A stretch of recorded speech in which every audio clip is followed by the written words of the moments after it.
안녕하세요. 오늘 저희가 함께 살펴볼 자료는 100달러 이하 고배당 우량주 심층 분석입니다. 네, 안녕하세요. 100달러 미만으로 투자할 수 있으면서 배당 매력이 높은 기업 3곳, 리얼티 인컴, 그러니까 O, 그리고 AT&T, T, 마지막으로 토론토 도미니언 뱅크, TD, 이 세 기업을 좀 자세히 알아보겠습니다. 네, 이게 100달러 미만이라는 가격대 안에서도 상당히 성격이 다른 기업들이죠. 맞아요. 단순히 가격만 볼 게 아니라 그 안에 담긴 배당의 성격, 또 기업 전략까지 좀 깊이 파헤쳐 보는 시간이 될 것 같습니다. 그렇죠. 특히 안정적인 배당 수익이나 아니면 장기적인 성장 가능성 이런 데 관심 있으시다면 오늘 내용이 흥미로우실 겁니다. 네, 한번 같이 살펴보시죠. 좋습니다. 그럼 첫 번째 기업, 리얼티 인컴부터 시작해 볼까요?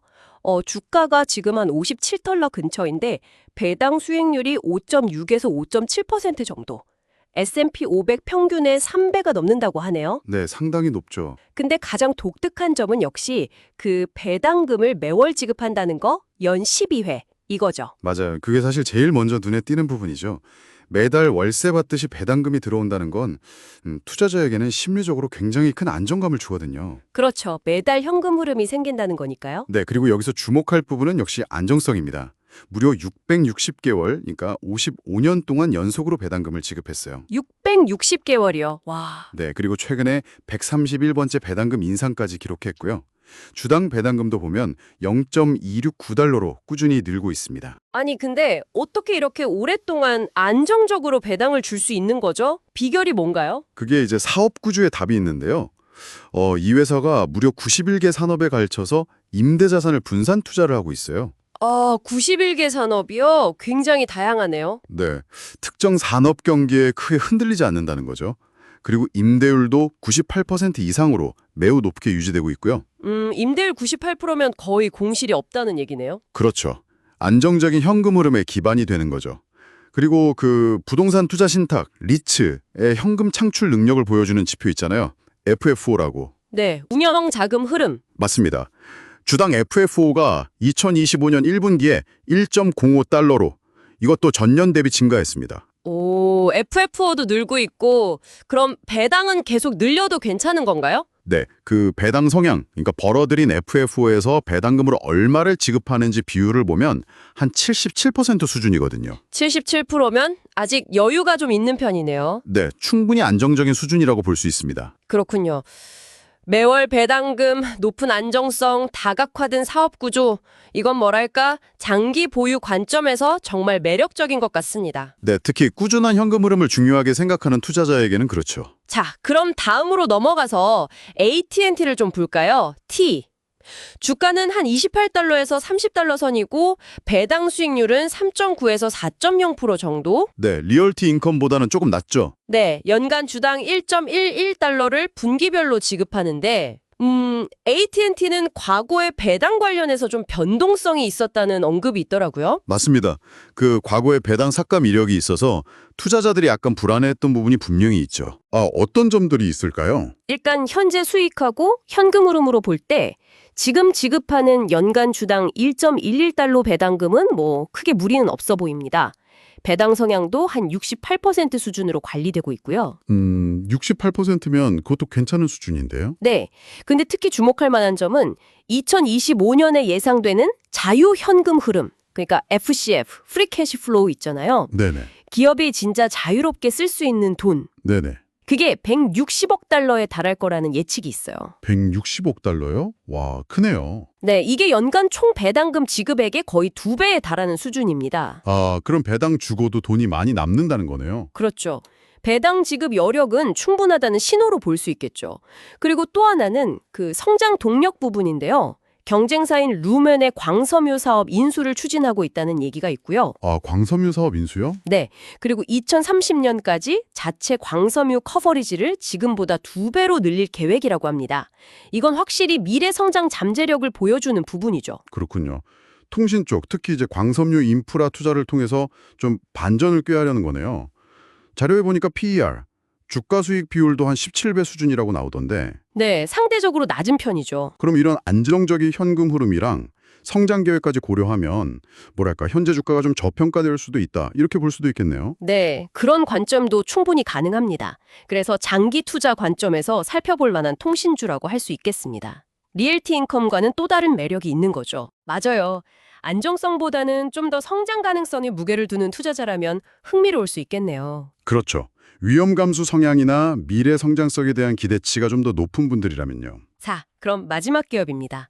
토론토 도미니언 뱅크, TD은행. 캐나다 은행이죠. 네, 북미의 대표적인 은행 중 하나입니다. 미국 ADR 기준으로 주가는 약 74달러, 배당 수익률은 4.0%에서 4.5% 수준.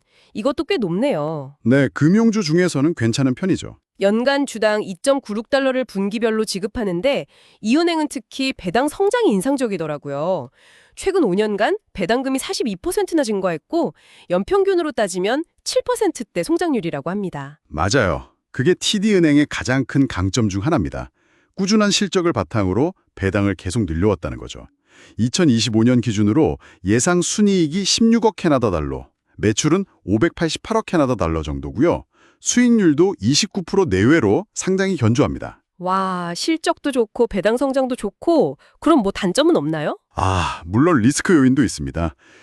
미국 내에서 자금 세탁 방지 규정 위반 가능성이 좀 제기되면 더 벌금이나 규제 강화에 대한 우려가 있다는 점이 자료에 언급되어 있어요. 자금 세탁 관련 이슈요. 그건 좀 신경 쓰이는데요. 네, 이게 투자 결정에 좀 변수가 될 수 있는 부분이죠.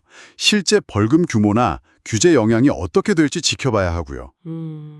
그럼에도 불구하고 매력은 있다는 건가요? 네, 그럼에도 불구하고 PBR, 주가 순자산 비율이라고 하죠. 그게 1.5배 수준으로 아주 높지는 않고요. PBR이 1.5배면 은행주 치고는 괜찮은 편 아닌가요? 네, 상대적으로 그렇게 볼 수 있습니다. 그리고 워낙 북미 지역에서의 사업 기반이 탄탄하기 때문에 이런 리스크 요인을 감안하더라도 장기적인 배당 성장 가능성은 여전히 주목할 만하다. 이런 시각이 있는 거죠. 그렇군요. 안정적인 수입 구조와 인상적인 배당 성장률. 이게 매력 포인트인데 다만 규제 리스크라는 변수를 잘 따져봐야겠네요. 정확합니다. 결국 각 기업마다 장점과 함께 고려해야 할 위험 요소들이 다 있는 거죠. 리얼티 인컴은 안정성이 최고지만 성장은 상대적으로 더딜 수 있고 AT&T는 성장 잠재력이 있지만 과거 이력이나 경쟁 환경을 봐야 하고 TD는 배당 성장은 좋지만 규제 리스크를 안고 있고요. 자, 오늘 이렇게 세 기업을 쭉 살펴봤는데요.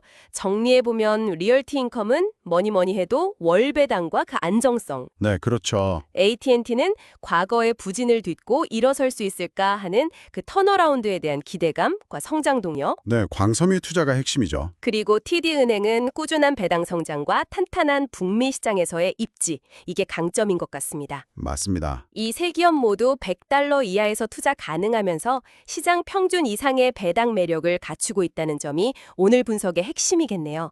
이 분석 자료가 여러분의 투자 결정에 조금이나마 참고가 되셨으면 합니다. 네, 그리고 이 분석은 또 흥미로운 질문을 던져주는 것 같아요.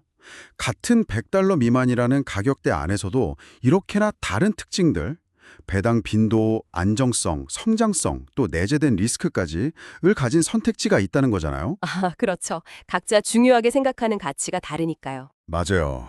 그래서 오늘 살펴본 이런 내용들을 바탕으로 당신의 장기적인 재무 목표나 투자 성향, 예를 들어서 나는 매달 꼬박꼬박 현금 흐름이 더 중요하다. 혹은 아니야, 나는 좀 위험을 감수하더라도 미래 성장에 베팅하겠다.